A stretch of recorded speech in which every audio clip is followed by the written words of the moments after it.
Welcome to We Are Guitar, where we celebrate hardworking students from lead guitar programs around the U.S. and connect them and you with our favorite pro players and guitar celebrities.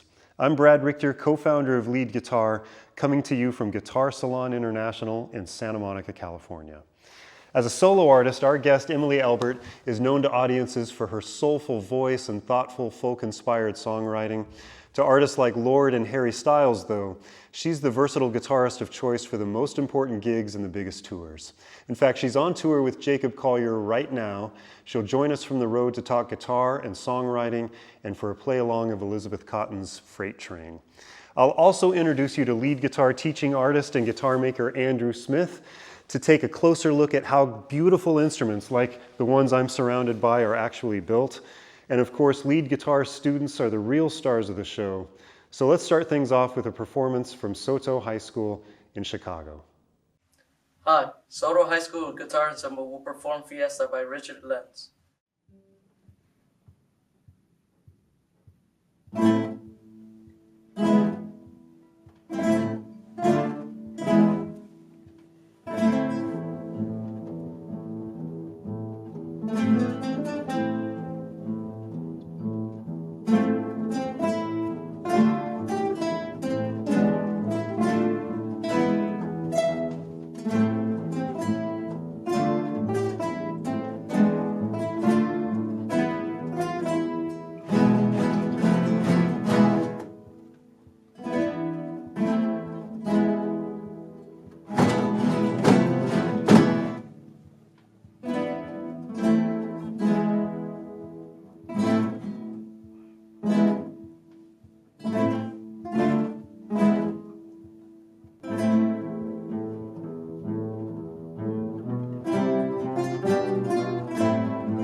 Tell us what you liked about learning guitar this year.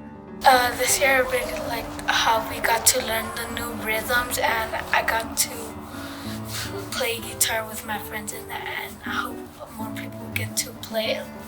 And just the beginning, like I said, was amazing. Learning all these songs for the past year or so was the best, and I think my teachers, everything, I'm grateful for having them. You have nerves at first, but when you get into the music and stuff, you actually know the notes. It's easier to get along with it in the music.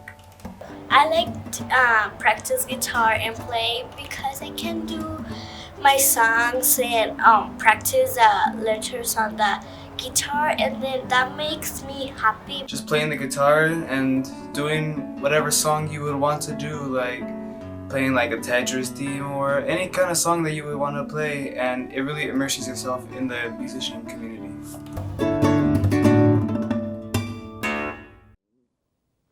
All right. I recently caught up with guitarist and singer-songwriter Emily Elbert on her concert tour with Jacob Collier. Let's check out her song True Power to introduce her interview. True power can't be bought or stolen if you build a wall of hatred, but where to watch it crumble. Oh, we will not be silent now. Can't you hear the thunder? So listen, fear monger, your days are numbered.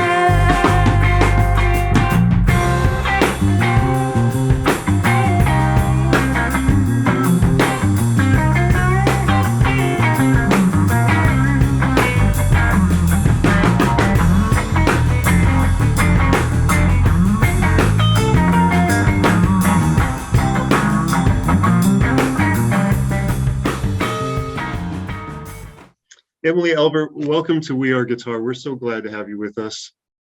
Thanks, Brad. I'm so happy to be here. So where exactly are you? I was saying in your introduction that you're on tour with Jacob Collier, but tell us about where you are and the cool space that you're in right now and what's happening on the road. Well, I'm just sort of orienting myself to the space because we just woke up on the bus here we're at the House of Blues in Orlando.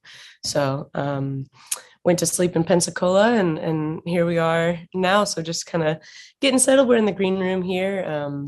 Crew's setting up the show and we'll have sound check a little later. So yeah. So how big is the bus that you're touring on? And are there sleeping spaces for everybody on the bus? Yeah, we're in a couple of buses, one for the band and one for the crew, and there's a bunch of bunks, and it's pretty cozy. But I think there's like maybe 15 of us.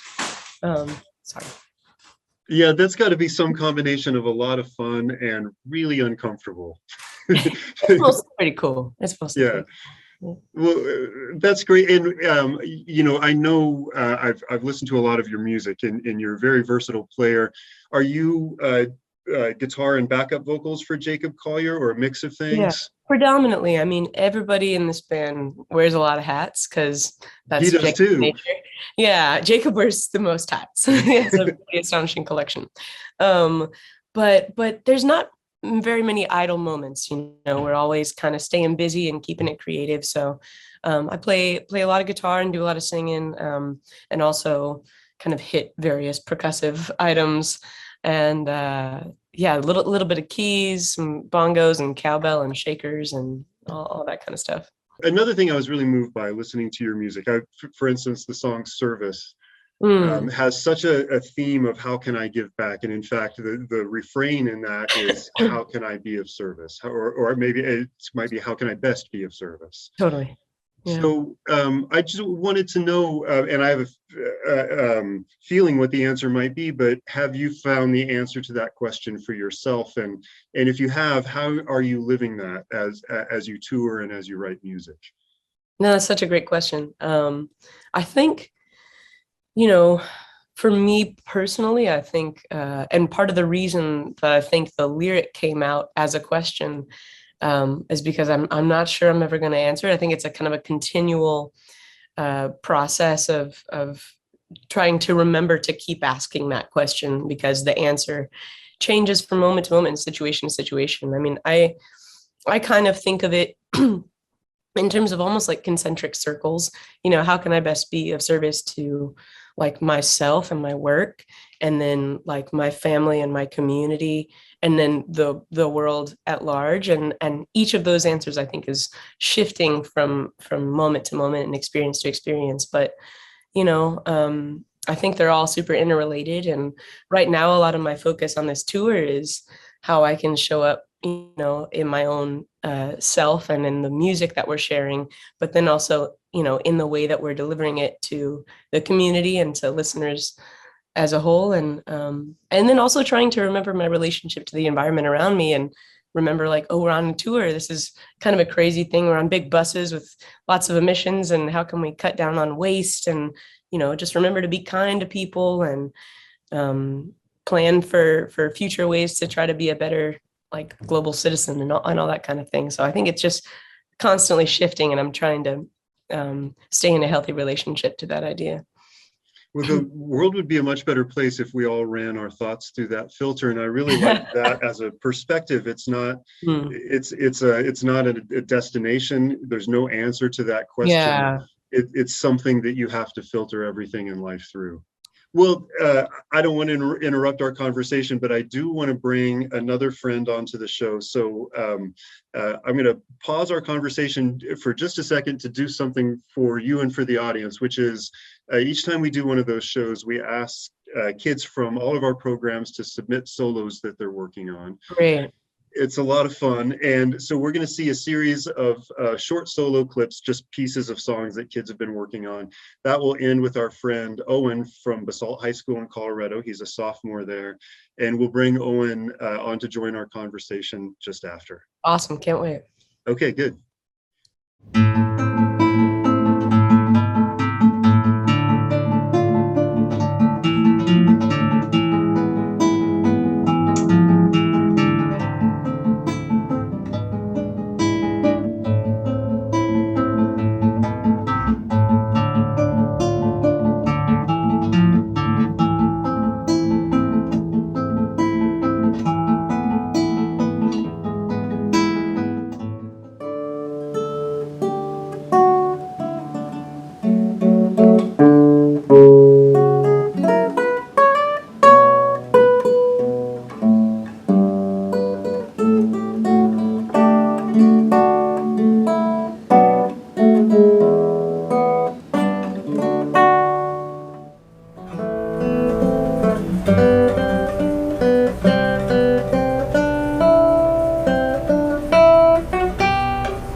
Owen, welcome to our Zoom session with Emily. And boy, I have to say that was really, really excellent playing. The thing I like most about it is you had such a complete sense of the piece dynamics and the way you were shaping the phrase and the very steady pulse. And it just had a lot of maturity. And it was one of those pieces where I could tell you thought about what you wanted to do with each phrase and each note. So really great playing. Thank you. Yeah, and I'll get out of the way and just, Owen, I know you've got a couple of questions for Emily, so go ahead and I'll enjoy listening to your conversation for a little while. Okay. Hi. So I was just wondering, so you play guitar and sing. I was wondering if you just started on one of them, like when you were younger, and then added another, or have you always played both? You know, for me, I always wanted to sing, but I was really shy about it. And so I didn't really start singing until I'd started playing guitar. And I think that helped me build up my confidence a little bit more. It also kind of gave me something to hide behind early on because I was too shy to just like stand up there and sing. So once I started playing guitar and I felt the relationship between the guitar and the voice, and it like kind of coaxed my singing out of me a little bit because I couldn't bear not to sing anymore because I wanted to make more music. Yeah. But I started with guitar. Yeah. And then also I was just wondering, like, who has been your biggest influences during your musical career? Yeah. I mean, you know, when I first started playing guitar, my first like hero was Jimi Hendrix, for sure. Because I played piano when I was a kid, but then guitar, I don't know, something about his spirit just like really kind of stole my heart. And so I got really into Jimmy, but then I also got really into a lot of acoustic players, and Joni Mitchell was a really big influence. And also around the time that I started playing, when I was in, I'd say probably about 8th grade, that was right when like John Mayer's first album came out and a bunch of like singer-songwriters at that moment, you know, kind of inspired me, I think, to start writing my own songs and that sort of thing. But a lot of, yeah, like Jimi Hendrix, Joni Mitchell, a lot of that stuff from the 60s. Did you have any like specific music teachers or like people that helped you a lot? I did. I mean, my dad is a pianist.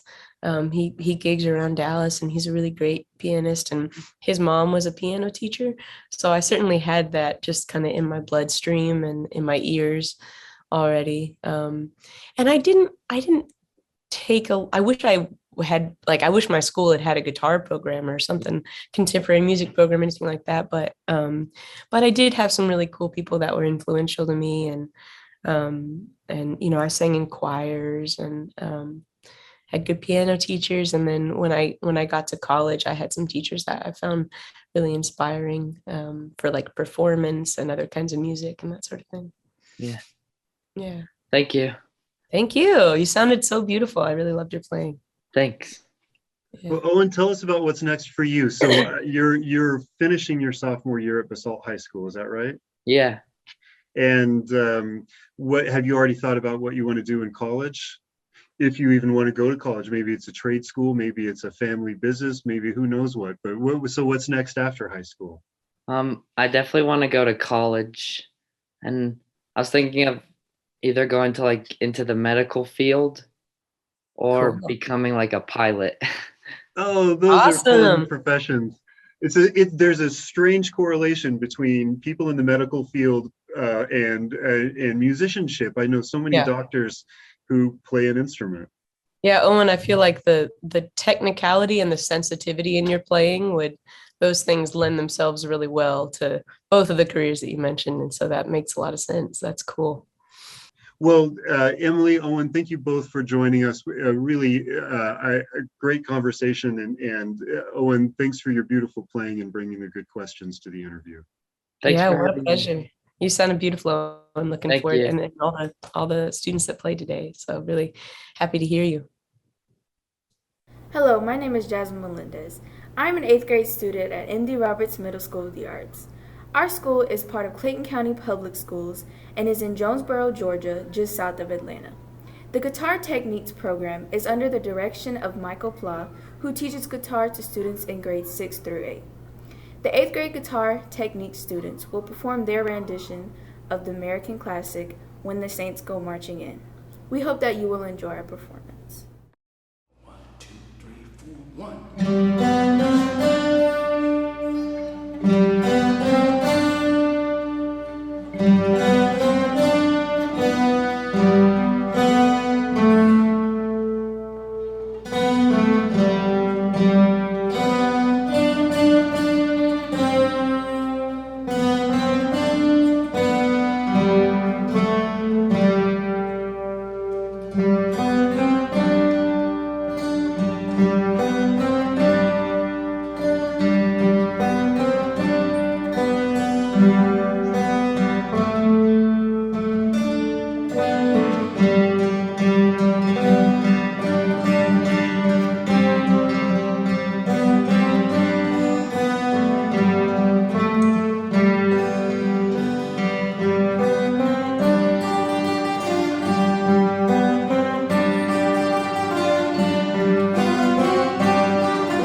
Andrew Smith is a teaching artist and regional director for lead guitar in Phoenix.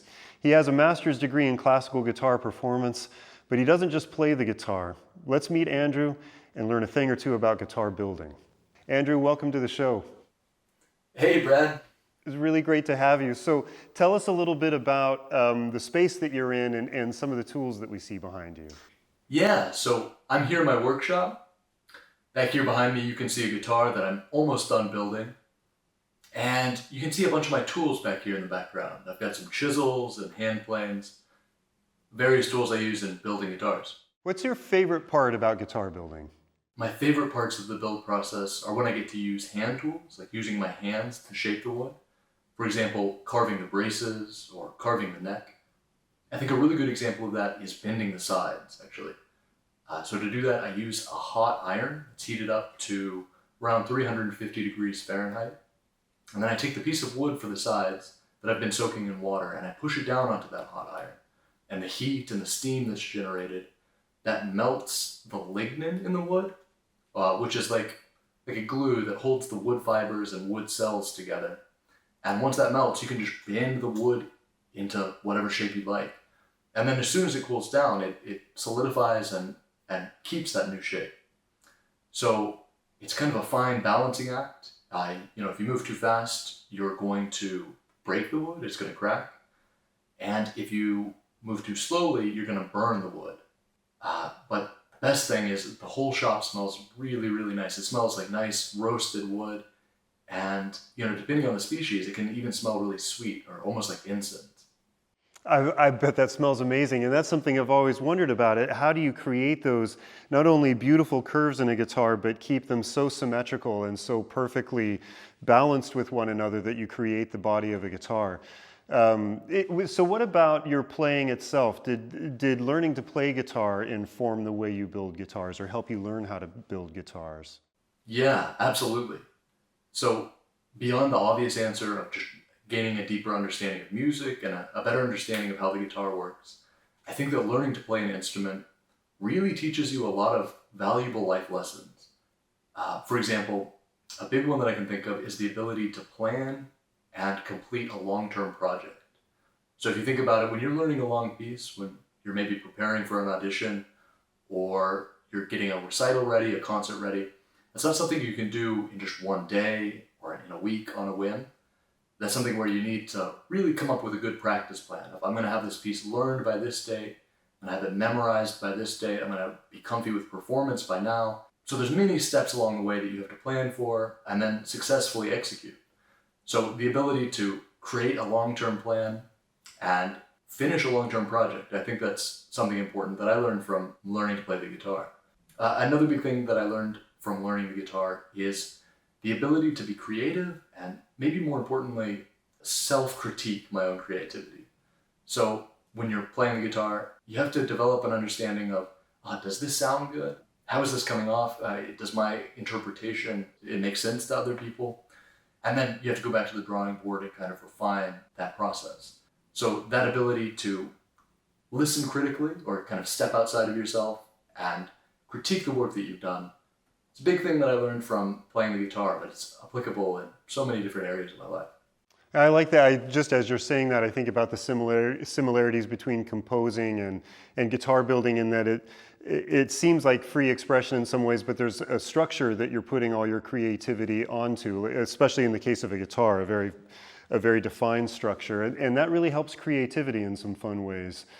And there's a lot of other skills that you need to build a guitar, obviously. So what are some of the other skills and what other knowledge do you need? What do you find yourself using on a daily basis? So a big one is math and geometry. Something, use every single day. And that's actually a subject that never really interested me when I was, in school. I always found that a little bit boring. I think it was because it was so abstract, it wasn't actually applied to something in my real life. So just didn't catch my interest. But now I really feel differently about that. Having a complex problem in front of you, like how am I going to make this part of the guitar fit with this part of the guitar? Kind of having to sit down and work out that problem. And then seeing that come together in real life and seeing the solution that you've come up with just make sense and make a guitar is very satisfying. So I've really come to enjoy that. So math is a big one. And then I would also say just a general understanding of a lot of different scientific concepts, like how the humidity is going to affect the wood, or the chemical makeup of the glues and the finishes you're using and how they're going to react with each other. There's a lot of research like that you kind of have to do before you even start working with the guitar at all, or before you start building. Well, I love the balance you've built for yourself in your working life, getting to play guitar and create music and learn music and the focus that takes, and then working with your hands. I suppose guitar is too, but working with tools, building something that really lasts for such a long time and someone else can appreciate. So let's hear an example of all those skills coming together. I'd like to wrap things up with a clip of you playing a Bach prelude that you recorded on an instrument that you finished, Andrew, I think about a year ago. Is that right? Yeah, last fall. Okay, fantastic. Let's hear some Bach.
What I liked about learning guitar this year was helping people find their frets and their strings.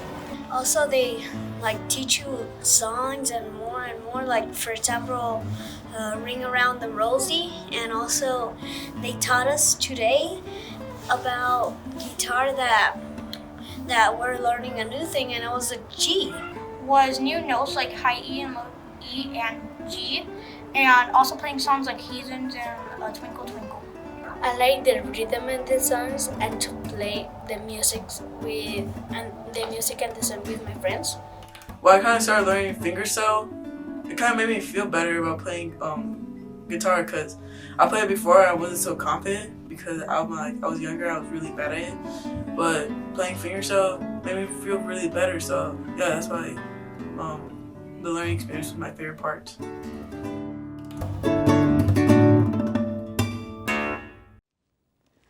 Elizabeth Cotten wrote Freight Train around 1904 when she was just 11 years old.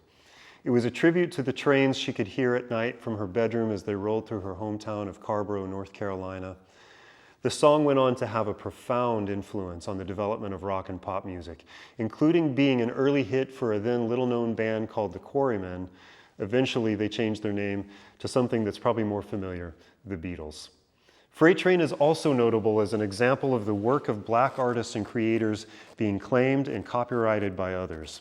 In this case, two British songwriters had claimed Freight Train as their own in the mid-50s after hearing it played by Peggy Seeger, who had heard it from her one-time nanny back in North Carolina, Elizabeth Cotten. Cotten and the Seeger family worked together to correct the copyright, and by late in her life, Elizabeth Cotten was acknowledged as one of the most influential guitarists of all time, winning a Grammy shortly before her death in 1987. So Freight Train is in the key of C, and it uses 5 chords.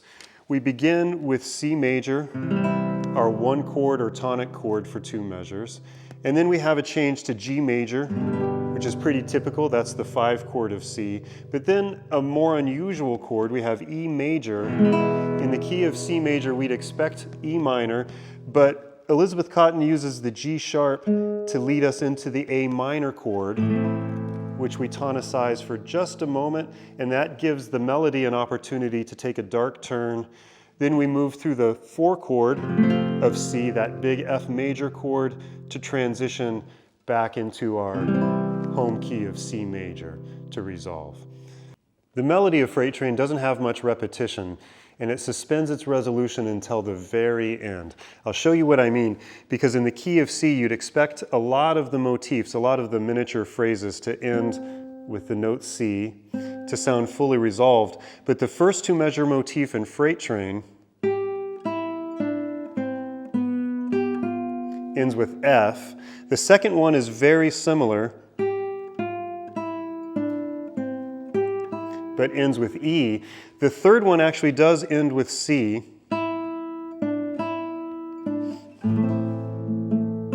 But it's when we've switched to the A minor chord, so that doesn't sound fully resolved either.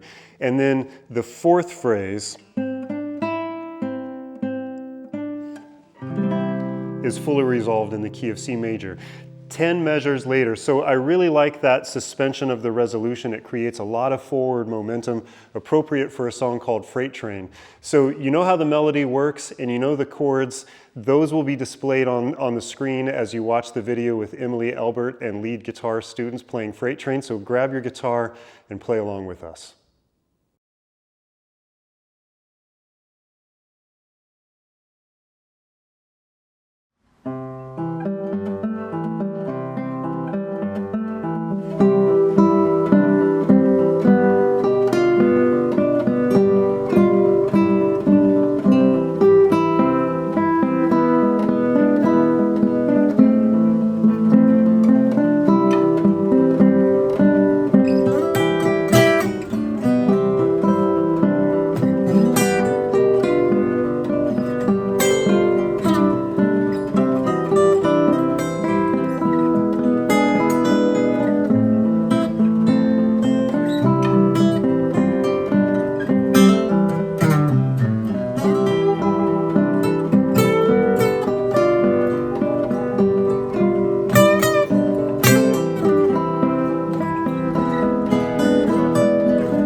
It's so great to hear Emily playing with our students from Chicago, Denver, Atlanta, Phoenix, Tucson, Los Angeles. So many students got to take part in that. I'm really grateful to see it. Emily, thank you for your generosity of time and spirit. Thank you to all of the students who learned a part and created a video for today's show, and to their parents and teachers who made all of that work possible. Let's close the show with one more performance to be proud of.